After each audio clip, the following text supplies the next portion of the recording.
Hey guys, and welcome back to the channel.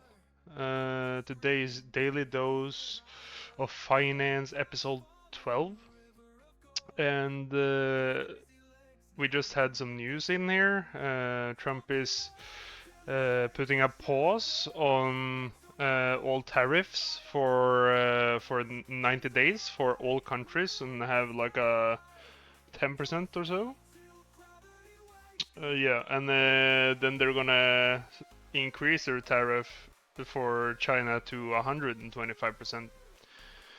And of course, we bought IQ yesterday, as we talked about, or I talked about.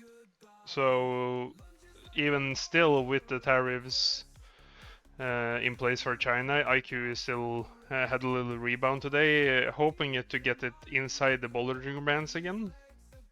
We can see that AMD has done crazy. Of course, you always wish you bought that one instead of IQ, but I still think IQ was a great buy.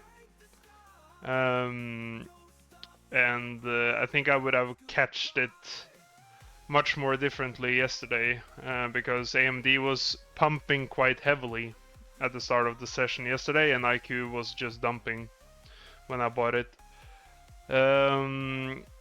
But yeah, so I think today we'll watch a Warren Buffett and Charlie Munger video again, but this time it will be tariff related.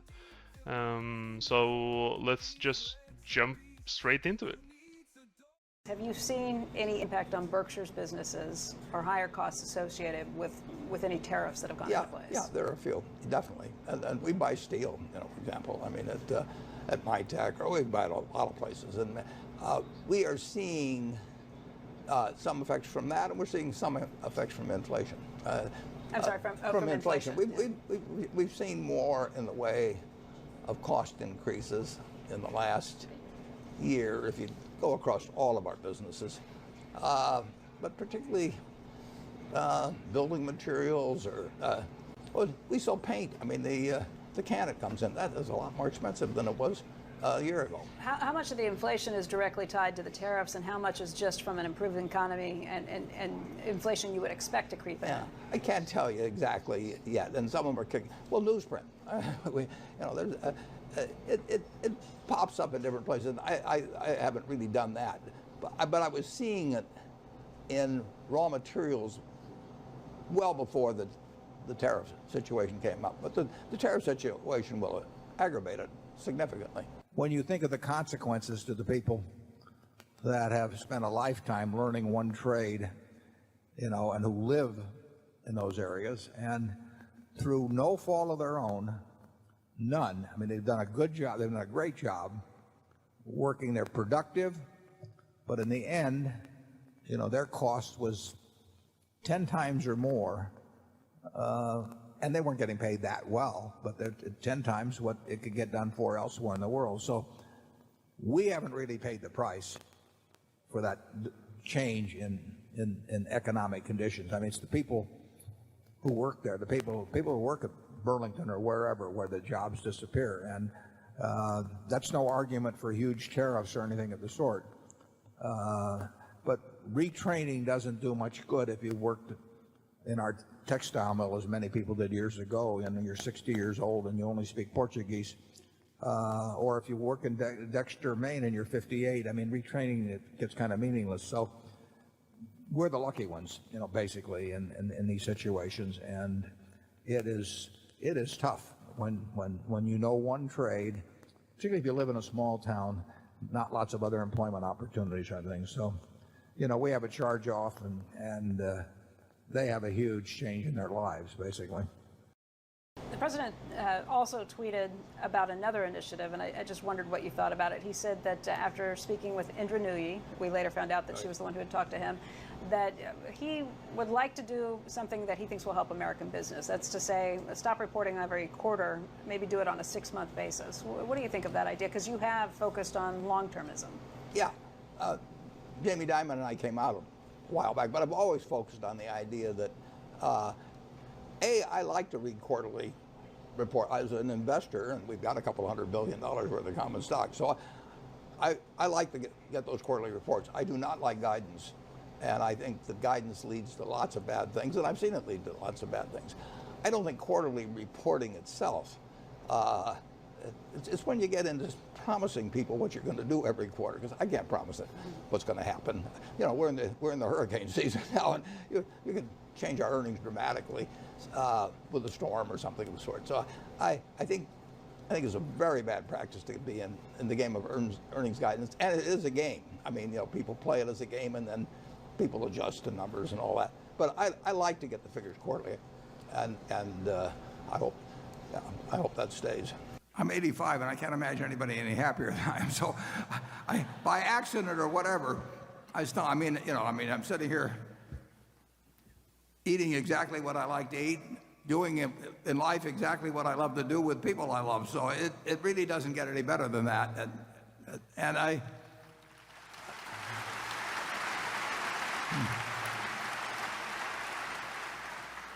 I did decide fairly early in life that my favorite employer was myself, and I think that presented. I've managed to avoid really aggravation of almost any sort. Really, you know, if you or those around you that you love have health problems or something, I mean, that is a real tragedy, and there's not much you can do about it except it. But Charlie and I have really been blessed. I mean, here Charlie is 92, 85, and he's doing every day something that he finds fascinating. You know, I think he probably finds what he is doing at 92 as interesting, as fascinating, as rewarding, as socially productive, you know, as any period you could pick in his life. And so we've been extraordinarily lucky. We've been, you know, we're lucky it's a partnership. It's more fun doing things as a partnership. So I've got no complaints. It'd be very churlish of me to have any kind of complaint. And I would say if you're talking about business life, I don't think I would have started with a textile company. Charlie? Well, looking back, I don't regret that I didn't make more money or become better known or any of those things. I do regret that I didn't wise up as fast as I could have. But there's a blessing in that too. Now that I'm 92, I still have a lot of ignorance left to work on.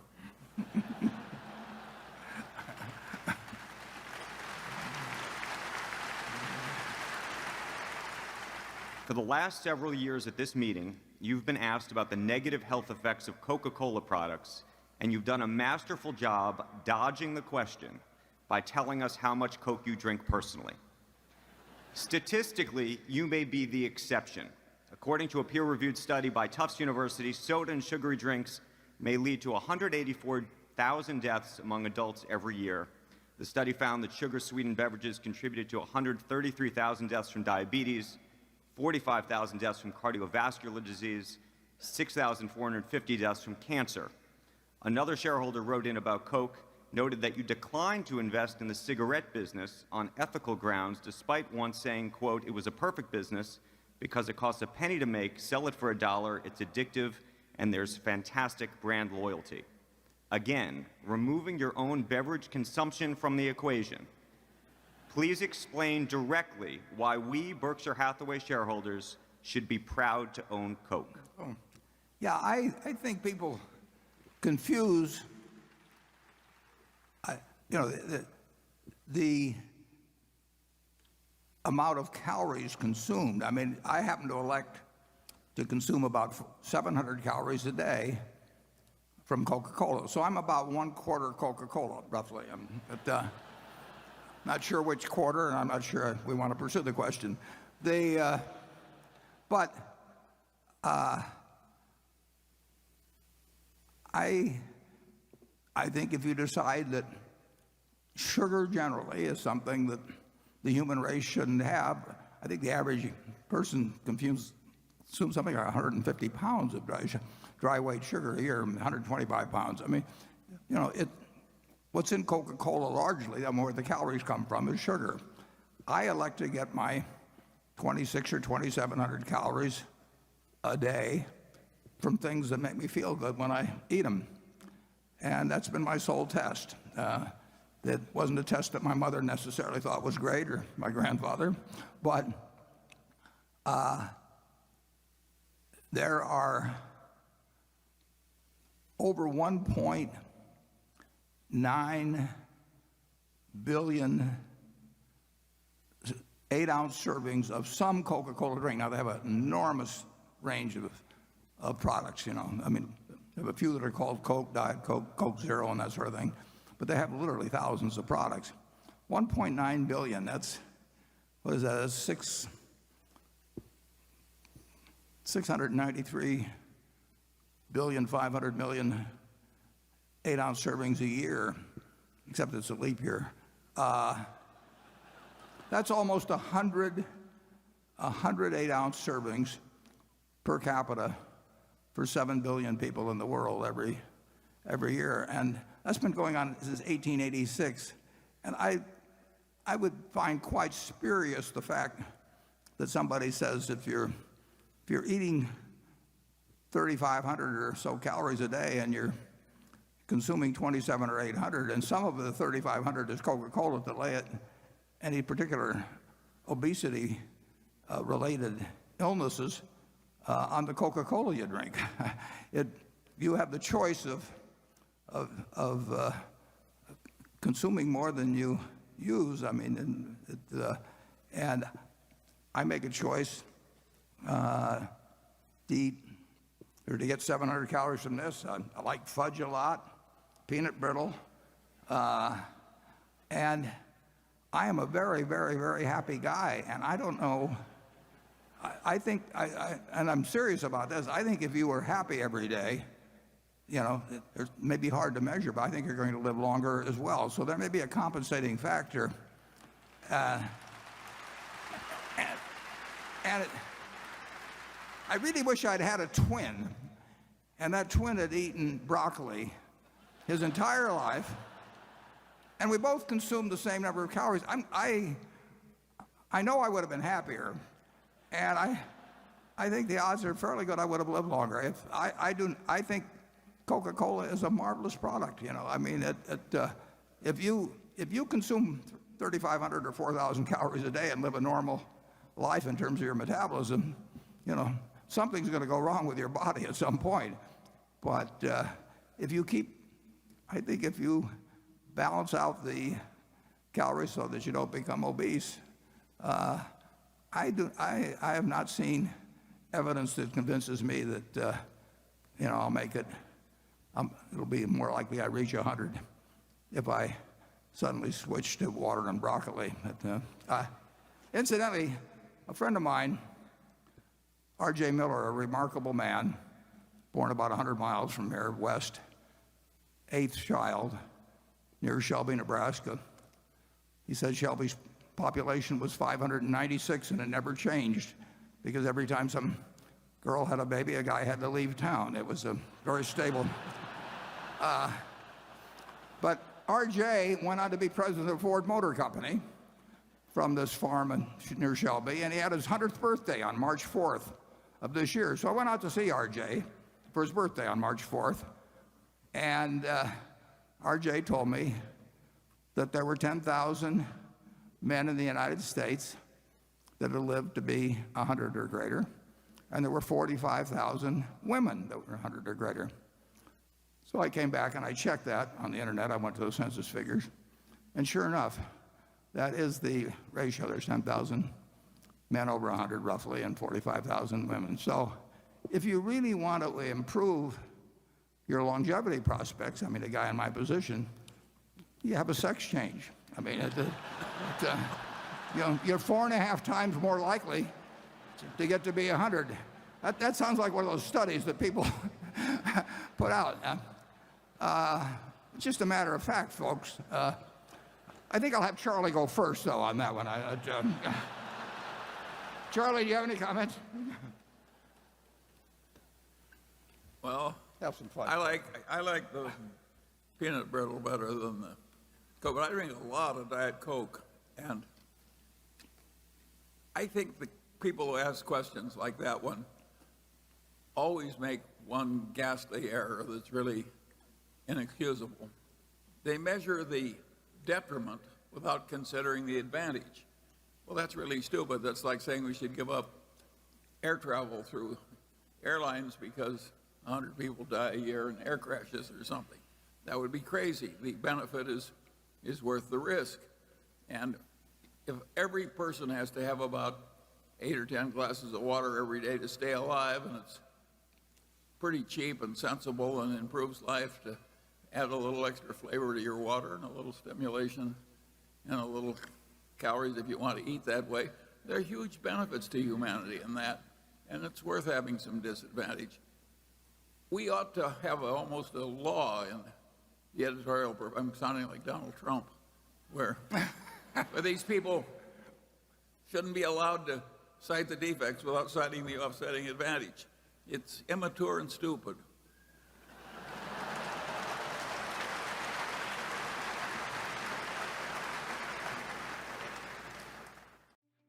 Hey, and welcome back from that video. We just, well, we're still doing pretty well in the market, so I just had to pull it up. We have these two, AMD and IQ, that were 3D printed. I forgot to pull them up earlier. And we have also have like multiple others, which is quite nice. Like for like Supermicro, Snapchat. We have for Berkshire. We have for Baidu, and I'm probably Meta as well. But I gotta print it. But yeah, in this video, Warren Buffett discusses the impact of tariffs and inflation on Berkshire Hathaway, but we know that this time Berkshire did very well. They also had this, they have been piling cash for so long. Rising costs in raw materials like steel and building materials noted over the past year. This is one of his notes on it. Tariffs aggravate existing inflation through impact. Exact impact is hard to quantify. Buffett reflects on the challenges of retraining workers displaced by economic shifts. This is also very true. On quarterly reporting, Buffett opposes earnings guidance but supports quarterly reports for investors. So we look a lot on, for example, Seeking Alpha for like guidance and EPS and revenue. So maybe we're gonna get into more reports. I gotta read more reports as well. But yeah, I think it worked my mind a little bit when he said it. So. He also defended the Coca-Cola ownership, emphasized personal choice and calorie consumption and happiness. Oh wow. Let's see. Let's do this one. Okay. Charlie Munger adds benefits of products like Coke outweighs risks when viewed historically as well. Like that it will bring you more positivity than it will do you harm. But of course this is very hard as well, because you have when it comes to your personal health as well, it comes to what can you say, like you can easily get overweight if you're drinking Coke with sugar and that kind of stuff. And yeah, I think it's important to like track that stuff. I've had challenges with it myself, and I do think like working out, that kind of stuff, is doing stuff that will do make your health, physical and psychological, way better. And yeah, I think the important thing is to work out. This is the important thing, and also yeah, and to eat pretty. Like, you don't have to be extremely dialed if you are not going to do something special. But yeah, also I understand them when it comes to enjoying life, doing like, having some happiness every day. And also, Warren Buffett said that he would do a sex change so we could live to 100. So it's going to be interesting when it comes to that. But that's enough talking for today. I'll stream a little bit now later with Value Pig, I think. And I wish you a great day and a blessed green day, I think. And I'll see you tomorrow.